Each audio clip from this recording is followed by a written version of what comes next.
와, 큰일 났습니다. 발목에 문제가 생겨버린 것 같아요. 지난 주말 20km LSD 훈련을 마치고 나서 오른쪽 발 안쪽 복숭아뼈 아래부터 발바닥 아치 사이 부위에 통증이 생겼습니다. 지난 2년간 장경인대용으로 무릎 뒤쪽이 아픈 적은 있었지만 발목이 이렇게 아픈 건 이번이 처음입니다. 병원도 다녀왔고요. 치료와 보강 운동도 병행했습니다. 영상 끝까지 시청하시면 러닝 발목 통증에 대한 정보와 대응 방법과 예방법을 아시게 될 거예요. 안녕하세요, 독학 러너입니다. 오늘은 정읍사 공원에서 목련 아파트까지 달리겠습니다. 오늘은 러닝 중 생긴 발목 통증에 대해 이야기해 보려고 합니다. 최근에 제가 실제 겪은 일이고요. 이것 때문에 재활의학과 병원을 다녀왔는데요. 의사 선생님의 비트코인 같은 조언을 들을 수 있었습니다. 단순한 저의 부상 이야기가 아니라 러닝을 하면서 우리가 얼마나 몸의 신호를 놓치고 있는지, 그리고 어떻게 하면 쉽게 회복하고 달릴 수 있는지 알려드리도록 하겠습니다. 지난주 토요일에 2시간 30분 동안 20km를 700에서 800 페이스로 LSD 했습니다.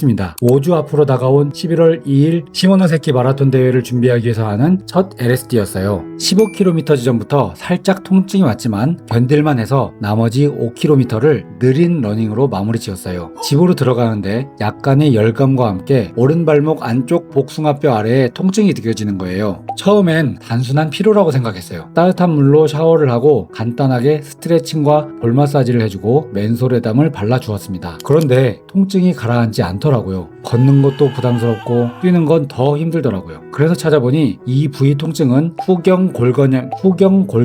후경골건염이나 삼각인대 손상일 가능성이 높다고 하더군요. 저는 정읍에 있는 재활의학과 의원을 찾았습니다. 의사 선생님께서는 삼각인대 손상이라고 하셨습니다. 삼각인대 손상은 발목 안쪽에 튼튼한 인대가 꺾이거나 반복적인 충격으로 찢어지거나 늘어나는 상태예요. 뛰면서 단차가 있는 곳을 잘못 밟았거나 발목이 바깥쪽으로 뒤집어지신 것 같아요. 본인이 가진 체력에 비해 무리하신 것 같습니다. 어떻게 하셨어요? 저 정말로 달리다가 땅이 꺼진 데서 쿵 하고 몇 번 잘못 뛰셨어요. 그리고 평소보다 꽤 길게 뛰었어요. 삼각인대 손상은 러너에게 흔하지만 지나치기 쉬운 부상입니다. 저는 부상당한 주말 내내 좀 쉬어주면 낫겠지, 약 바르면 낫겠지 생각했어요. 조금 쉬었다가 다시 주로에 나가 마일리지 채울 생각만 했어요. 사실 저는 월 평균 100km에서 150km 정도 뛰는 러너이고, 그마저도 최근 3개월에 많이 뛴 편이고, 그전에는 겨우 100km를 채울까 말까였는데 대회를 준비한다고 좀 무리했다가 이런 부상을 당했다는 것을 의사 선생님 말씀을 통해 인정할 수밖에 없었어요. 때론 피곤하다는 생각이 스치기도 했는데 그냥 무시한 부분도 없지 않았어요. 그래서인지 병원에 갔다 오길 정말 잘했다는 생각이 들었습니다. 병원에서는 휴식, 얼음 냉찜질, 물리치료, 붕대로 압박하기, 발밑에 베개 깔고 자기, 약물 치료를 권했습니다. 이날 병원에서 물리치료와 함께 약을 처방받았습니다. 하지만 매번 병원에만 의존할 수는 없잖아요. 내가 스스로 할 수 있는 일은 뭐가 있을까 알아봤습니다. 이건 의사 선생님께서 제안해 주신 방법이기도 해요. 바로 라이스 요법입니다. 라이스 요법, 레스트, 아이스, 컴프레션, 엘리베이션, 이 네 단어의 줄임말이에요. 첫 번째, 레스트, 휴식. 손상 부위를 즉시 사용 중지하고 안정시켜야 합니다. 체중을 싣지 않도록 하고 필요시 목발이나 보조기를 사용합니다. 초기 24에서 48시간은 특히 중요한 휴식 시간입니다. 저는 3일을 쉬며 치료하고 4일째 다시 주로로 나섰습니다. 두 번째, 아이스, 냉찜질, 얼음팩을 수건에 싸서 손상 부위에 15에서 20분간 대고 하루에 2에서 3회 반복합니다. 혈관 수축을 유도해 통증과 부종을 완화합니다. 피부에 직접 얼음을 대면 동상 위험이 있으므로 반드시 천을 사용하도록 안내받았습니다. 세 번째, 컴프레션, 압박, 탄력 붕대나 압박대를 이용해 손상 부위를 감싸 부종을 줄이고 안정화합니다. 너무 세게 감으면 혈액순환에 문제가 생길 수 있으니 적당한 압력 유지가 중요합니다. 저는 발목 압박 지지대를 구입했습니다. 네 번째, 엘리베이션, 들어올리기. 손상 부위를 심장보다 높게 올려 중력의 도움으로 부종을 줄입니다. 쿠션이나 베개를 활용해 누운 자세에서 다리를 높게 유지하면 효과적이라고 합니다. 부상 후 며칠간 매일 잘 때마다 베개를 다리 밑에 두고 잤습니다. 다행히도 적절하게 치료를 해서 다시 주로에 나올 수 있었지만 급한 마음에 부상을 무시한 채 훈련을 계속하거나 병원에 가서 진단을 받지 않았다면 통증을 키울 뻔했습니다. 그렇다면 삼각인대 손상 같은 발목 부상 미리 예방할 수는 없을까요? 아닙니다. 예방할 수 있습니다. 삼각인대는 발목 안쪽을 지지해주는 튼튼한 끈 같은 구조의 인대입니다. 이 인대가 버틸 수 있도록 주변 근육을 근육을 튼튼하게 해주어야 합니다. 스포츠 메디신의 한 논문에 따르면 종아리 근육과 엉덩이 근육이 약하면 발목이 흔들려서 다칠 수 있다고 말하고 있습니다. 이들 근육을 강화하는 운동으로 카프레이즈, 사이드 레그레이즈, 밴드 힙 어브덕션 등을 하라고 조언합니다. 러닝 후 충분한 휴식과 회복 시간 확보도 중요합니다. 러닝을 하고 나면 자연스럽게 발목과 다리 근육이 피곤해져서 충분한 회복 시간이 필요합니다. 회복이 안 된 상태에서 또 달리면 인대가 약해져서 다칠 수 있습니다. 길게 달린 후에는 최소 하루 휴식을 해주세요. 쉬시면서 종아리와 허벅지를 마사지해 주시고 발목 돌리기로 근육을 풀어주세요. 부상을 방지하는 러닝 환경도 당연히 중요합니다. 발목을 잘 잡아주는 러닝화를 선택하시고 울퉁불퉁한 길보다 평평한 트랙이 아무래도 안전합니다. 만일 부상 이력이 있으시다면 보호대를 착용하는 것도 도움이 됩니다. 앞으로 한 달 남짓 남은 시모노세키 마라톤 대회 더 이상 부상당하지 않고 안전하게 최선을 다해 준비해 보려고 합니다. 혹시 여러분도 저처럼 발목 부상을 겪은 적이 있으신가요? 잠시 멈춰서 내 몸의 소리를 들어보세요. 여러분의 현재 상태를 댓글로 남겨주세요. 제가 응원해 드리겠습니다. 러닝은 나를 혹사시키는 게 아니라 나를 이해하고 단련하는 과정입니다. 적절한 휴식과 예방 과정이 러닝을 더 즐겁게 만들어줍니다. 다음 영상에서 뵙겠습니다.